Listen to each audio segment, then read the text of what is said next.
Continuing coverage of the conflict in Iran, let's go to Elina Shirazi, a first-generation Iranian and reporter for the Daily Mail. Elina, it is so great to be able to talk to you again. We have spoken before about your parents fleeing the country. What does this moment in history mean to you? And also, have you been able to make contact with your family still in Iran right now? Yes, certainly, Didi. Thank you so much for having me again. I mean, it's a lot of emotions wrapped into one. When we first heard the news, it was a bit of relief, jubilation. I'm sure you've seen the videos of Iranians taking to the streets and chanting for joy that the leaders that were responsible for their oppression for more than 47 years is now gone. But that's wrapped up with, of course, a lot of fear as well. To your point, I have a lot of family in Tehran and Esfahan, and we have not been able to get a hold of them for days. Today was the first day that we were able to make contact with a family member, and they weren't able to say much. And also just the sense of we don't know if we're going to get hit. Will, a missile or a bomb be dropped on our house?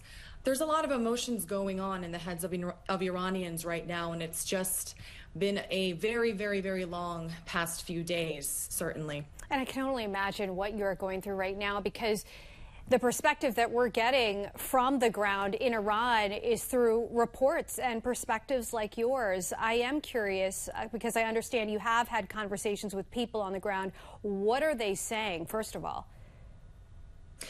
Yeah, so over the past few days, I've been communicating with Iranians despite the internet and communications blackout that has still been continuing.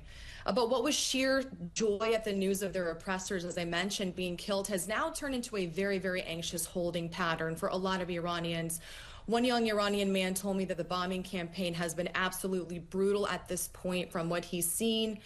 Another person in Iran told me that the IRGC military is actually now camped on the streets everywhere after having dissipated for a while. And we got videos sent to us today as well. They're carrying AK-47s, and they're threatening whoever is on the street if they seem like they are potentially protesting. But bottom line, Didi, for Iranians trapped inside of their homes right now, there is this overwhelming sense of dread that the job won't be finished, and that if the war stops suddenly and this regime in some way, shape, or form remains, that they will retaliate against the people even more violently than before. Do you anticipate Iranians, based on your conversations, to rise up against their government? What is the general sense that you get on that front?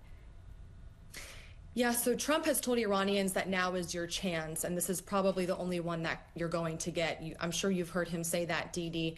Most Iranians that I've spoken to, they're taking direction from President Trump and from the opposition leader, exiled Crown Prince Reza Pahlavi. But the country is still under a communications blackout, so they can't even really hear next steps to see what exactly they should do.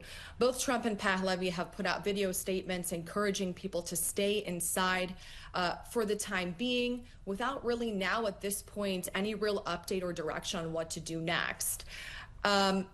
Today, during a briefing, Trump said that someone from within might be appropriate or more appropriate than the Iranian exiled crown prince, but he didn't exactly say if he had anyone in mind. So there is certainly a lot of confusion right now with Iranians, and ideally, most Iranians that I speak to, what they want is a transitional leader, someone who can lead them into freedom and be able to ultimately have free and fair elections. The last thing that we need to be doing right now is sending mixed signals to Iranians, Didi. And in the interim, to your point, a lot of anxiety, and as you just mentioned, a holding pattern for so many Iranians right now. Elina Shirazi, always appreciate talking to you. Thank you for joining us on the National News Desk tonight.